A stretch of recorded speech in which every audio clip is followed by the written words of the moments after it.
Thank you, Chairman. Good morning. Chairman, Ranking Member Takano, thank you for putting this important meeting together here today. I want to thank our panelists for your service to our veterans, your service to our country. We are very grateful for your work on a regular basis. It's great to see you here again, Dr. Elnahal. The last time you came before this committee, we discussed the infrastructure needs at the Buffalo VA Medical Center, to which you committed to visiting. You're a man of your word, you upheld your commitment, and you were able to see firsthand the issues that we're dealing with at that facility uniquely. A crumbling hospital built in the 1940s, no air conditioning, hardly any parking, room sizes not up to code. The list goes on.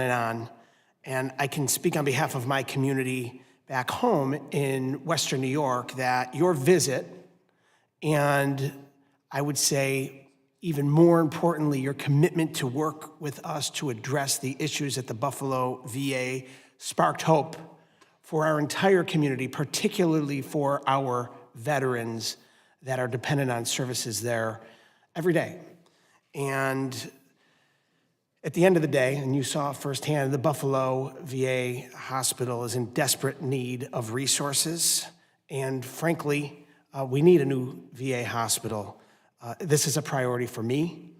And most veterans in my district don't want to go to a private doctor. They want to receive their care at the VA. So wouldn't you agree, after seeing the facility, that the Buffalo VA would be a strong candidate for a new build? I do, Congressman, and I would say the same thing for so many of our medical centers across the country, unfortunately. We've got an average age of plant that is over 60 years, that is unheard of with private sector healthcare systems. Veterans notice it, our staff notice it, and they continue to deliver excellent results that exceed the private sector on quality, patient safety, and access, despite the infrastructure, not because of it. And I think the Buffalo area veterans do deserve better infrastructure. And my visit was really one of the highlights of the last several months for me. Getting to meet the team there, getting to meet the veterans there with you and Congressman Langworthy really did show me what was needed there. Thank you. On behalf of our community, we thank you. And we look forward to working with the administration on advancing a new hospital in the Buffalo-Niagara region for our veterans. They deserve it. And as far as the criteria goes, you mentioned the median age of 60 years. It meets that criteria. The infrastructure, the existing technology, the window air conditioning units, dated and obsolete carpeting on the floor of these units. You worked with us and participated in roundtables at the facilities where you heard in these gaps in assets such as medical equipment and healthcare delivery due to a lack of funding and dated infrastructure. Would you suggest that the Buffalo VA is a priority project for a new build? I would hope to see new infrastructure at the Buffalo VA Medical Center.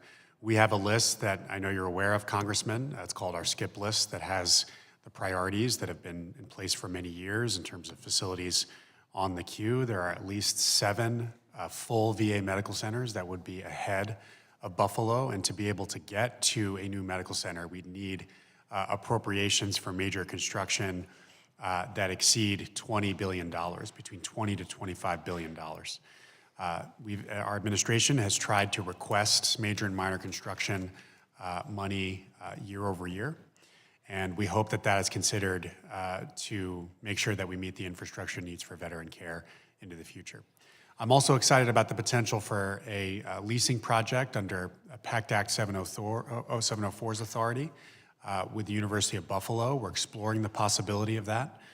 That project would be smaller in scale, probably between $300 to $400 million in the form of a lease, but one that would be able to extend access to care to more veterans, and one that would afford more modern infrastructure to the veterans in your district.